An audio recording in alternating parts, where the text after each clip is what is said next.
Hello everybody, welcome back to Paraxia of English. I'm Mandeep Kaur and you are watching 45 days vocabulary series with me. So guys, we have got some relaxation from the lockdown, especially in the green and the orange zones. But it's very important to ponder whether we really have a need to step out of the house or not. So I have used the word ponder here. Ponder, yes, this is today's word. Ponder, ponder. You can check the spelling and the pronunciation chunks over here. Ponder. The sentence I have just used itself tells the meaning of this word, which is to think carefully about something. To think about something, especially when you are about to make some decision or you are about to reach to a conclusion. जब भी आप किसी भी चीज़ के बारे में कोई decision लेने वाले होते हैं, कोई कंक्लूजन पे पहुंचने वाले होते हैं या कुछ भी आप विचार कर रहे हैं, तो उस चीज़ को, वो जो सोचना है, विचारना है, वो जो चिंतन करना है किसी भी चीज़ के बारे में, उसको हम बोलते हैं पॉन्डर. सो हिंदी में इसका मतलब यही होता है किसी के बारे में सोचना, विचार करना, उस चीज़ पे गौर करना. ठीक है जी. तो किसी भी चीज़ पे आप ध्यान से सोच रहे हैं कोई डिसीजन लेने से पहले, या आपसे किसी ने कोई क्वेश्चन किया है, तब आप उस क्वेश्चन के ऊपर बहुत कंसंट्रेशन से सोच रहे हैं, उसके बारे में जो है निष्कर्ष निकाल रहे हैं, तो वो जो आपका सोचने का प्रोसेस है, वो जो आपका ध्यान देने का प्रोसेस है, गौर करने का प्रोसेस है, उसको हम बोलते हैं ponder. So some of the common synonyms of this word are consider, think about, reflect on, review और give a thought to. तो यहाँ पे भी ये सारे words आप यूज़ करते आए हैं, उन सभी जगह पे आप substitute कर सकते हो word ponder. Ponder, yes, writing में, स्पीकिंग में, दोनों में ही बहुत यूज़ होने वाला है. और आप देखेंगे जो एग्जांपल्स मैं आपको देने वाली हूँ वो आपके राइटिंग के टॉपिक्स में आप एज इट इज़ पुट कर सकते हैं. बहुत ही कॉमनली यूज़ होने वाला वर्ड है ये. Now let us move towards the examples of this word.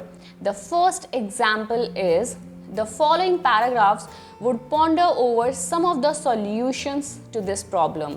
कि जो नीचे आने वाले पैराग्राफ्स हैं, जो हम नीचे पैराग्राफ्स डिस्कस कर रहे हैं, लिख रहे हैं, उनमें हम इस समस्या का जो है समाधान के ऊपर विचार करेंगे, समाधान के ऊपर सोचेंगे, डिस्कस करेंगे. तो कोई भी प्रॉब्लम सॉल्यूशन का ऐसे होता है, वहाँ पे थीसिस स्टेटमेंट में आप ये सेंटेंस यूज़ कर सकते हैं वेरी इजीली.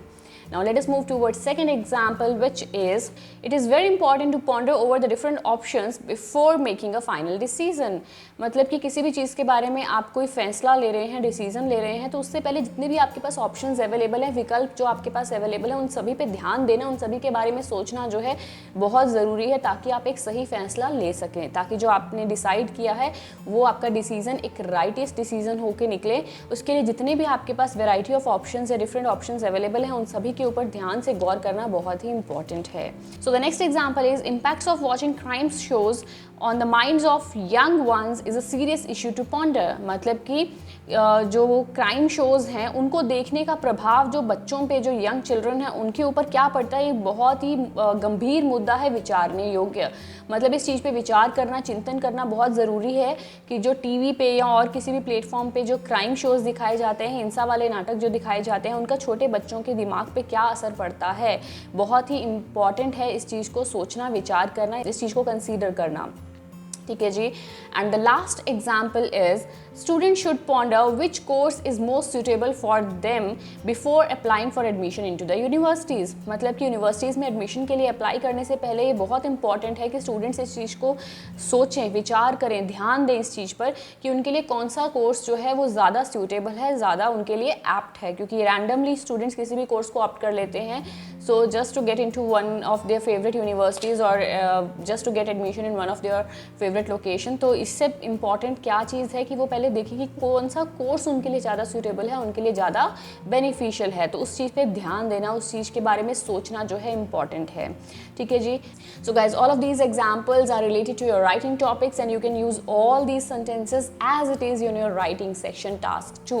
तो टास्क 2 के ही टॉपिक लिए हैं मैंने. एक थीसिस स्टेटमेंट थी, बाकी के जो एग्जाम्पल्स हैं वो आपके डिफरेंट टॉपिक्स से हैं. तो जब भी ऐसा कोई आपको टॉपिक दिख रहा है तो आप सीधा सा ये सेंटेंसेज उठा के भी लिख सकते हैं. अदरवाइज पॉन्डर जो है सेंटेंस में यूज़ करना भी बहुत ईजी है. You can make sentences of your own as well. So start practicing this word till we meet tomorrow with a new word in the new video. And don't forget to subscribe the channel and hit the bell icon if you are watching this video or this channel for the first time. Till the next time, bye bye, see you.